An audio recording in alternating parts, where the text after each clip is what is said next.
Assalamualaikum warahmatullahi wabarakatuh. Selamat pagi, salam sejahtera untuk kita semua. Perkenankanlah, saya Isnaini Kurniawati. Pada video kali ini, saya mencoba membuat materi pembelajaran yang mana materi ini muncul di kelas 8, khususnya di pelajaran bahasa Inggris. Oke, langsung saja. Materinya adalah recount text. Materi ini ditemukan di kelas 8 semester 1. Materi ini cukup menarik karena materi ini menceritakan pengalaman pribadi si penulis ataupun orang lain. Oke, selanjutnya saya akan memberikan penjelasan dulu apa yang dimaksud dengan text recount.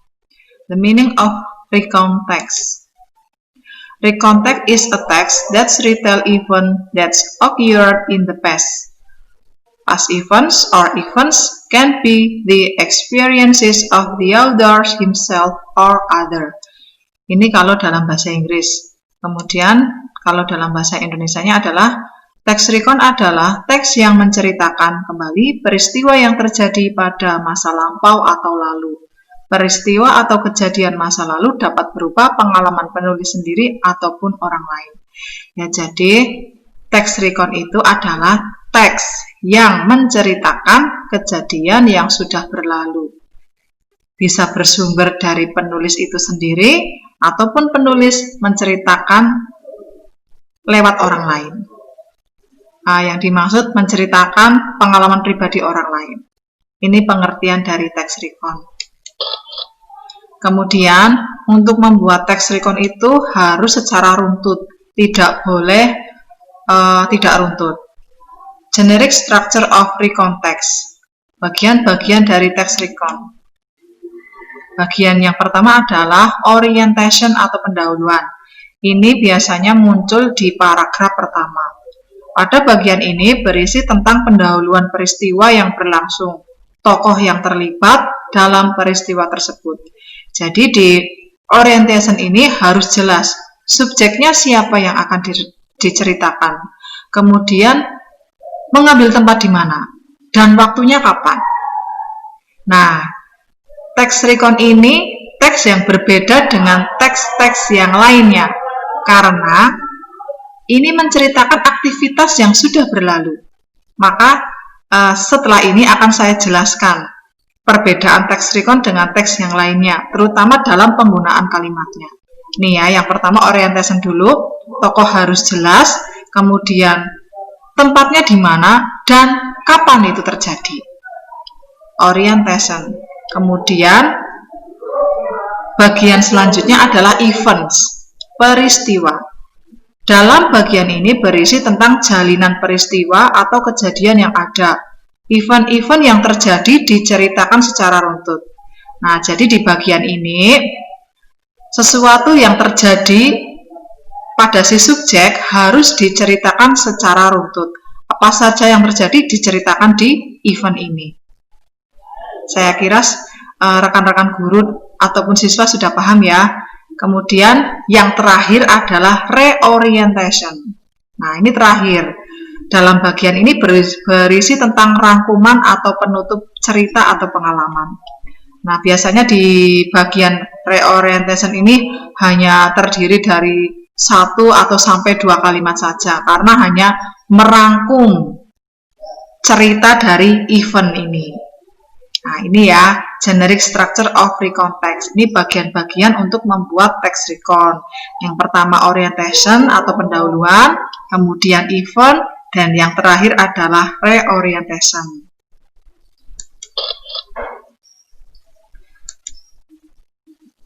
Kemudian, ciri-ciri teks recount. Setiap teks itu mempunyai ciri-ciri yang berbeda. Nah, di sini saya akan menjelaskan apa itu ciri-ciri teks recount. Yang pertama adalah menggunakan the past tense, ya. Menggunakan kalimat past tense. Ini adalah ciri yang menonjol pada teks recount. Pengertian dari kalimat past tense itu sendiri adalah kalimat yang menerangkan suatu kejadian yang terjadi di waktu lampau. Simple past tense menggunakan adverb berikut. Jadi pengertiannya adalah kalimat yang menerangkan suatu kejadian yang terjadi di waktu lampau. Dan untuk adverbnya itu menggunakan adverb yang lampau juga. Sudah tahu adverb itu apa ya? Adverb adalah keterangan. Karena ini adalah kalimat lampau, maka keterangannya harus lampau juga. Di sini ada yesterday. Apa itu artinya yesterday? Kemarin. Oke. Kemudian bisa menggunakan kata last ya. Last week, last month, last year, last Friday, last Sunday, dan lain sebagainya. Kemudian bisa juga menggunakan ago. Misal a week ago, 4 days ago, dan lain-lain. Atau bisa jadi menggunakan already. Itu ciri-ciri dari text recon. Kemudian rumus simple past tense. Nah, di sini saya akan menerangkan cara membuat kalimat past tense itu seperti apa. Ada rumusnya ya. Nah, kalimat yang menggunakan simple past tense mengikuti pola sebagai berikut. Nah, ini yang menjadi ciri khusus kalimat past tense adalah verb 2, kata kerja bentuk kedua.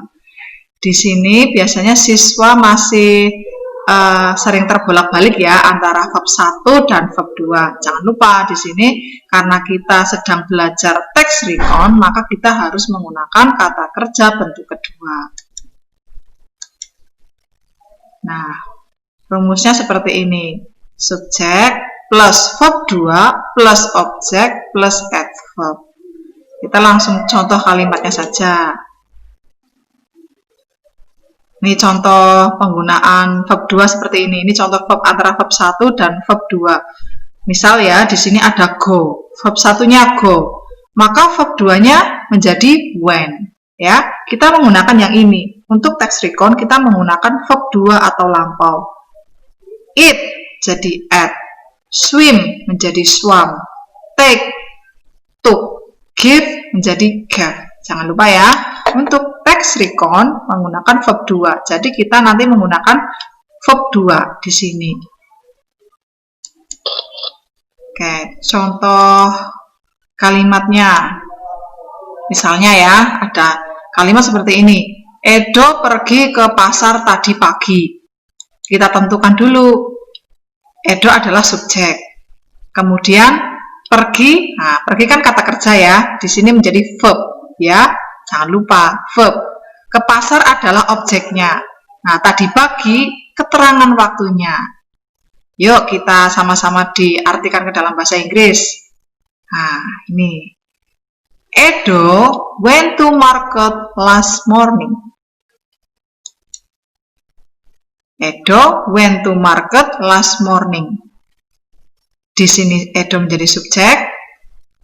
When itu adalah verb 2-nya, market objek, dan last morning keterangannya. Jelas last morning, tadi pagi.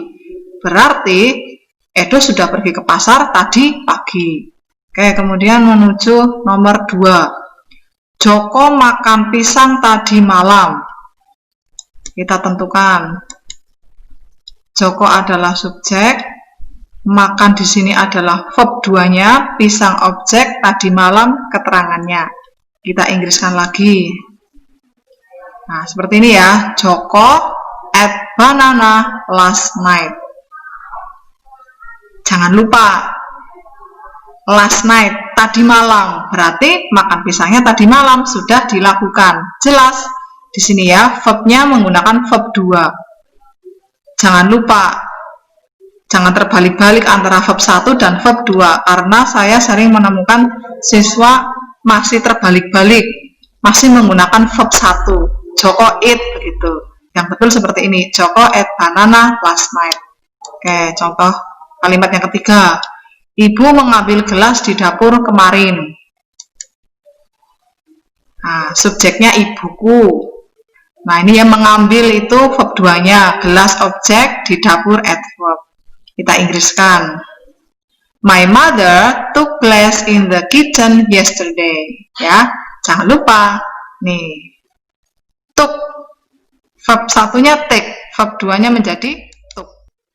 Kemudian untuk ciri yang kedua text recon adalah menggunakan kata penghubung, yaitu atau conjunction, misal after that, before, then, next, dan lain sebagainya. Karena di dalam setiap kalimat pasti kita akan menemukan berbagai macam conjunction atau kata penghubung. Oke, lebih jelasnya lagi, yuk kita coba membuat text recon itu seperti apa. Saya punya contoh text recon nih. Kita lihat ya, paragraf pertama. Tadi namanya apa ya paragraf pertama? Orientation. Oke, good. Last year, I and my friends went to Yogyakarta by train. Nah, ini adalah orientation. Jelas ya? Di sini tokohnya adalah saya dan teman-teman saya. Kemudian, waktunya kapan? Last year, tahun lalu. Kemudian tempatnya terjadi di Yogyakarta. Jadi jelas ya, di orientation ini subjek siapa, kapan terjadi, dan di mana. Oke, kemudian yang kedua, event. Nah, di sini ada event ya.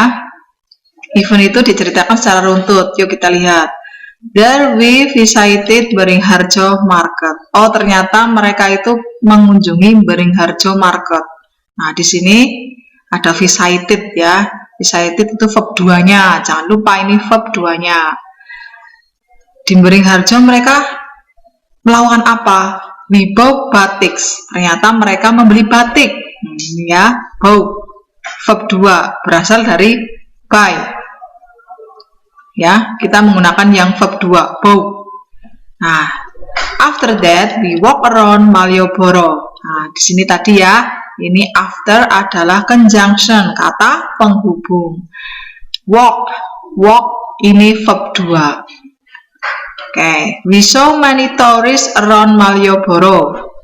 Kita melihat banyak turis di sekitar Malioboro. Nih, so adalah verb 2-nya. Kemudian, then we decided to take picture with them. Nah, ini then. Kita menemukan conjunction lagi. Nah, decided verb 2-nya. Nah, kemudian bagian yang terakhir adalah reorientation. After we felt tired, we decided to lunch. Setelah kita lelah, kita memutuskan untuk makan siang. Nah, ini ya, felt verb 2. Decided verb 2. Oke, saya kira siswa-siswa sudah paham ya dengan penjelasan dari saya. Ini adalah contoh text recon. Mudah-mudahan video saya bisa bermanfaat untuk rekan-rekan guru ataupun siswa-siswa yang membutuhkan. Terima kasih telah mengikuti video dari saya. Mudah-mudahan bermanfaat. Kita ketemu lagi di lain kesempatan. Wassalamualaikum warahmatullahi wabarakatuh. See you next time.